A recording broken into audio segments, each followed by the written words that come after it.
వైసీపీది విధ్వంస పాలన అని ఆరోపించారు గోవా గవర్నర్ అశోక్ గజపతిరాజు. గతంలో ఆలయాల్ని ధ్వంసం చేసి భక్తుల మనోభావాలు దెబ్బతీశారని, తాను రామతీర్థానికి వెళితే తీవ్రంగా అవమానపరిచారంటూ విమర్శించారాయన.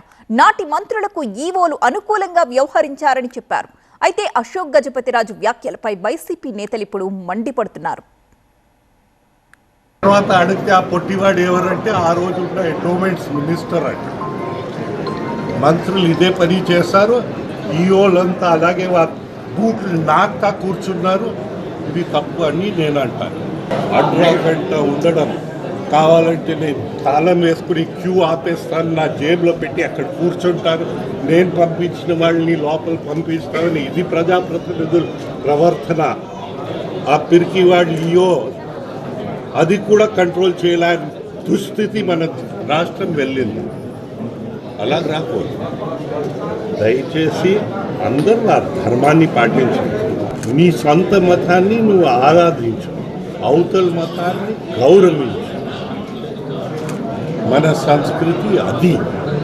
వినాయకుడి విగ్రహాన్ని కూడా కూల్చడానికి ప్రయత్నం చేస్తే ఆ రోజున మేమందరం కూడా ప్రధాన ప్రతిపక్షంగా మా లీడర్ జగన్మోహన్ రెడ్డి గారి నేతృత్వంలో మేమందరం కూడా సన్నద్ధమై ఆ సంఘటనని జరగకుండా ఆపిన పరిస్థితులు మీరు ఒకసారి వెరీ చేసుకోండి. మీరు కూడా మా గురించి మాట్లాడతారు.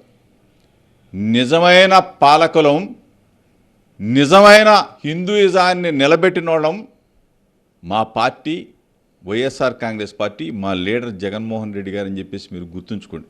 మీరు పెద్ద మనిషిలానే ఉండండి. ఇటువంటి దిగజాడు మాటలు మాట్లాడొద్దని చెప్పేసి అశోక్ గజపతిరాజు గారికి మీ ద్వారా తెలియజేస్తా ఉన్నాను.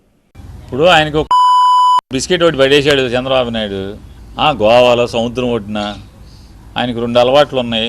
జాగ్రత్తగా అవి చేసుకుంటా ఎందుకు ఇక్కడికి వచ్చి రాజకీయాలు ఇవన్నీ. గవర్నర్ గారికి హుందాతనం కాపాడితే మంచిది. వయసు రాగానే సరికాదు వీళ్ళందరికీ.